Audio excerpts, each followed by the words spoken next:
오늘은 무시무시하고 충격적인 이야기가 있습니다. 살인. 그렇죠. 살인도 그냥 살인이 아니라 아버지가 자기 아들을 죽여서 그래서 하나님 앞에 제물로 바치고 그러기 위해서 이렇게 아들을 죽이려고 하는 이런 내용이 나와요. 아브라함이요? 그게 바로 아브라함이에요. 그런데 아브라함이 왜 이렇게 했냐면 하나님께서 어느 날 이 아브라함에게 나타나셨어요. 그래서 1절에 보면 뭐라고 얘기해요? 하나님이 아브라함을 뭘 하려고? 시험하시려고. 아브라함의 믿음을 테스트해 보겠다는 거예요. 아브라함의 믿음을. 아브라함의 믿음을 테스트해서 그래서 하나님께서 이 아브라함이 하나님을 믿는지 하나님을 온전히 경외하는지를 하나님의 말씀에 순종하는지를 보는 거예요. 그래서 하나님께서 이 아브라함에게 그 100세에 난 아들, 100세에 난 아들이면 얼마나 귀하겠어요. 그렇죠? 뒤늦게 아이를 낳지 못할 때 낳은 아들인데 그것처럼 귀한 아들이 없어요. 우리 건우도 엄마 아빠가 너무너무 귀하게 여기는데 그런데 100세에 난 아들이라면 그것보다 더 귀한 게 어디 있겠어요. 그래서 하나님께서 이 아브라함에게 하나님의 말씀을 순종하는지 하지 않는지 하나님이 그걸 보시려고 아브라함에게 이 시험을 주신 거예요. 그래서 하나님이 뭐라 그랬냐면 2절에 이렇게 말했어요. 네 아들 너의 사랑하는 독자 이삭을 데리고 모리아 땅으로 가서 내가 내게 일러준 한 산 거기서 그를 번제로 드려라. 번제란 말은 하나님께 제사를 지낼 때 옛날에는 짐승을 제물로 제사 제물로 바쳤어요. 하나님 앞에. 그런데 지금은 짐승을 제사 제물로 바치려는 게 아니라 자기 아들 이삭을 하나님 앞에 제사 제물로 바치라는 거예요. 그래서 제사 제물을 하나님께서 바칠 때 어떻게 하냐면 그 제사 제물인 소나 양을 먼저 칼로 죽이는 거예요. 그래서 그럼 피가 나오겠죠? 그럼 그 피를 땅에다가 다 쏟아지게 해요. 그 다음에 또한 그러고 난 다음 죽은 그 제사 제물을 이제 죽은 채로 나무 위에다가 딱 올려놓고 불에 태워서 모두 다 타게 하는 거예요. 그게 뭐냐면 바로 하나님께 드리는 번제라는 거예요. 번제. 바로 이 번제는 우리의 죄를 씻어주시기 위한 하나님의 방법이에요. 그래서 우리 건우에게 죄가 있어요. 우리 모두에게는 다 죄가 있어요. 그래서 이 죄를 어떻게 하나님이 씻어주시냐면 죄 지은 나 자신 대신 죄 지은 그 죄인 대신해서 무엇을 잡아요? 짐승. 그래서 그 짐승을 죽여서 그 짐승을 내 대신 희생하게 해요. 희생. 한번 따라해 봅니다. 희생. 내 대신 그 죄인 대신에 그 짐승을 죽게 하는 것을 희생이라고 해요. 그래서 그 짐승이 죽음으로써 바로 내 죄가 하나님께로부터 용서를 받는 거예요. 용서를. 자, 이거 그건 어디서 많이 본 것 같지 않아요? 이와 비슷한 내용이 어떤 내용이에요? 바로 하나님의 아들 예수님이 바로 나의 죄, 우리의 죄를 위해서 십자가에서 못 박혀 죽으심으로써 그 예수님의 희생의 죽음이 바로 예수 믿는 우리 모든 예수 믿는 사람들의 죄를 대신해서 죽는 바로 하나님 앞에서 번제로 드려지는 거예요. 그 예수님이. 그래서 오늘 아브라함을 하나님이 시험하시고 그래서 하나님의 말씀을 듣는가 순종하는가를 보신 거예요. 그래서 이제 이 아브라함과 그 아들 이삭과 종들이 하나님이 말씀하신 산으로 가서 번제를 드리려고 다 가고 있는데 이렇게 이삭이 보니까 이상한 거예요. 아버지, 왜 번제에 쓸 나무도 있고 불도 있는데 양은 어디 있어요? 짐승은 어디 있어요?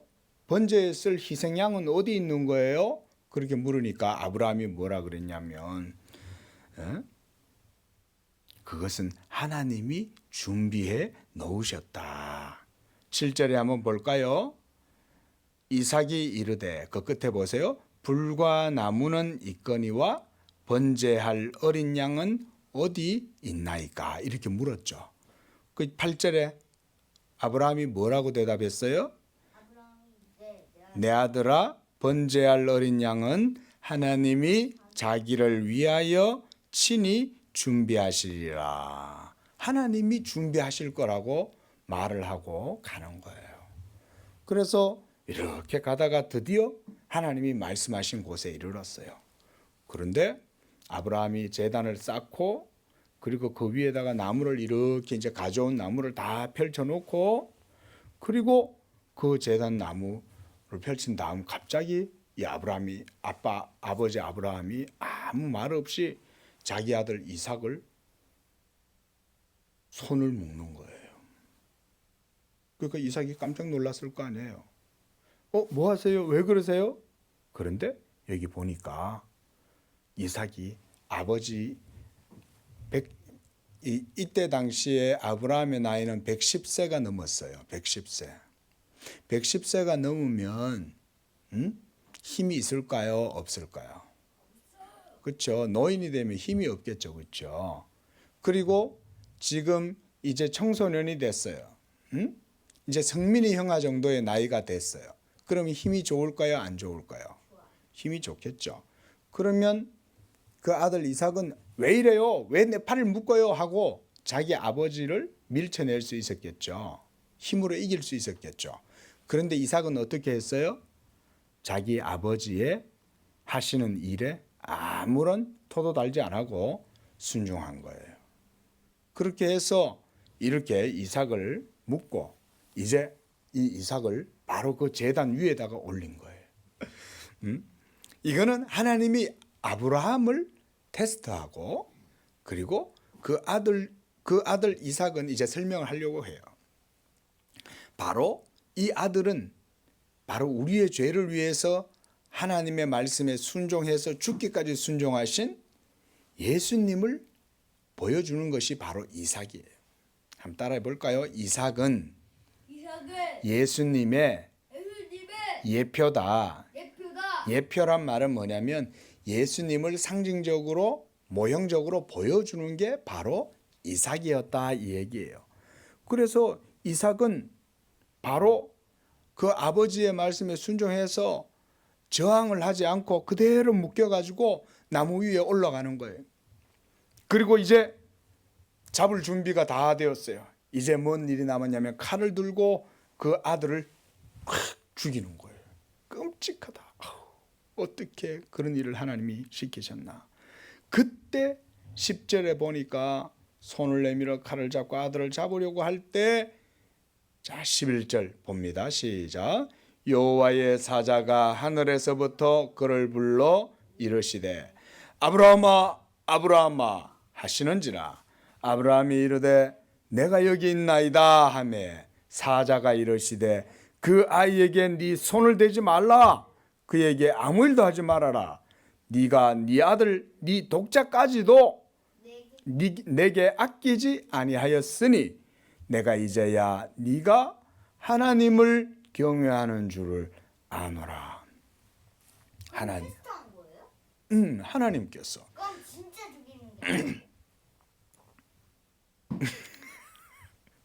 자, 그래서 바로 이 시험이 우리에게 보여주는 게 뭐냐면 바로 예수님이 이와 같이 하나님 아버지의 뜻에 순종해서 우리의 죄를 위해서 희생 양이 되어 주셨다는 것을 보여주는 거예요.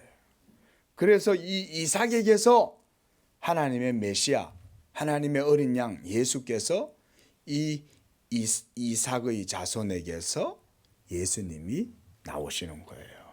이거를 하나님이 보여주셨어요. 이렇게 하나님은 아브라함에게 이와 같이 시험하시고 하나님의 뜻을 보여주셨다고 할 수가 있어요.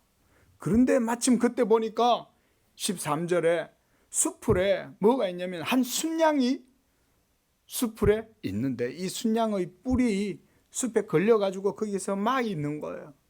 누가 그 순양을 거기다 갖다 놨을까요?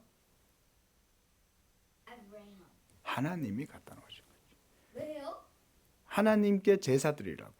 그래서 하나님이 일부러 제사 지낼 순양을 거기다가 보내놓고 이삭을 시험한 거죠. 자, 이제 말씀을 맺습니다.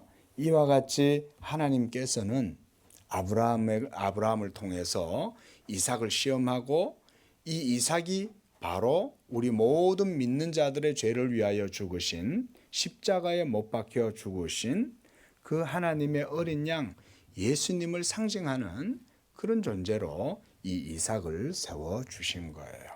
한 번 더 따라합니다. 이삭은 약속의 자녀, 약속의 자녀. 이삭은 이삭은 예수님의 예표. 예수님의 예표. 기도하겠습니다.